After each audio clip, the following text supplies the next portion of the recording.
फ़लस्तीनी इलाके गज़ा में इसराइल की बमबारी से होने वाली तबाही उनको ज़रूर कोई रिलीफ मिल जाएगा। इस इलाके के राहदारियाँ जो खुली राहदारियाँ थी उस पर कब्ज़ा किया।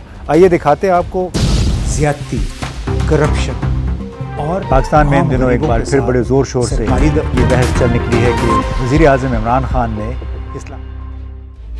दोस्तों, ये मलबा फ़लस्तीनी इलाके गज़ा में इसराइल की बमबारी से होने वाली तबाही का नहीं है, बल्कि ये इस्लामाबाद F8 मरकज़ के वो दफातर हैं जिनको वकला चैम्बर कहा करते थे और जो कि बने हुए थे फुटबॉल ग्राउंड में। ये एक बड़ी दर्दनाक कहानी है कि यहाँ पे तवील अरसे से डिस्ट्रिक्ट और सेशंस कोर्ट हुआ करती थी, इसको कचहरी भी कहते थे, और इसी का कवर लेते हुए इसी के बहाने वकला ने यहाँ पे कार पार्कों में और यहाँ हत्ता कि फ़ुटबॉल ग्राउंड, अंदाज़ा कीजिए कितने वसी इलाके पर फ़ुटबॉल ग्राउंड में इन्होंने अपने दफातर बना लिए थे।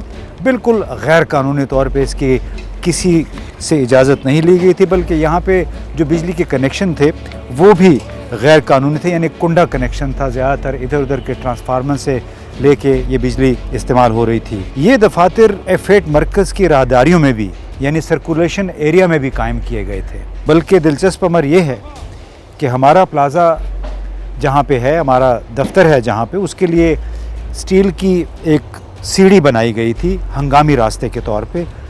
कुछ मनचले वकला ने अपने तईं उसको भी मुनासिब समझा कि सीढ़ी को नीचे से काट के उसके नीचे दो अपने दफातर बना लिए। सामने जो बिल्डिंग आपको नज़र आ रही है, यहाँ पे अदालतें भी गैर कानूनी तौर पे कायम हुई थी। ये गैर कानूनी बिल्डिंग है जहाँ पे डिस्ट्रिक्ट और सेशन कोर्ट चल रही थी, और ये बात सुप्रीम कोर्ट में उसके फैसले से पहले सामने आई। इस इलाके में वकला चैम्बर्स की वजह से आम कारोबार बहुत मुतासिर हुआ। एक और मिसाल आपको दिखाएं कि किस तरह चंद नौजवान वकला ने सिंगल स्टोरी के दफ्तर पे इक्तफ़ा नहीं किया, बल्कि आप ये देखिए इन्होंने 3-3 मंजिला इमारतें खड़ी कर दी।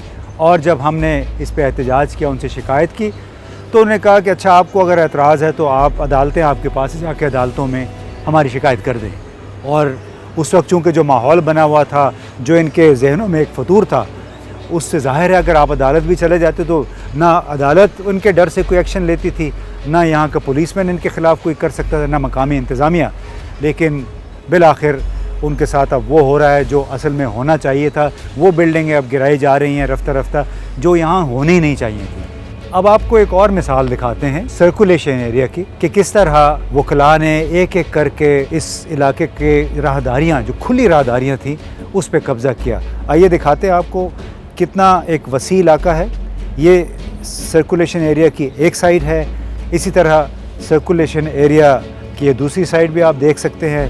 बिल्कुल तंग गलियां इन्होंने छोड़ दी थी। आवाम का यहाँ पे जीना दूभर था। मालूम नहीं ये कब तक चलेगा, लेकिन उम्मीद ये है कि इसके ज़रिए आवाम को और मकामी जो यहाँ पे कारोबारी हजरात हैं उनको ज़रूर कोई रिलीफ मिल जाएगा।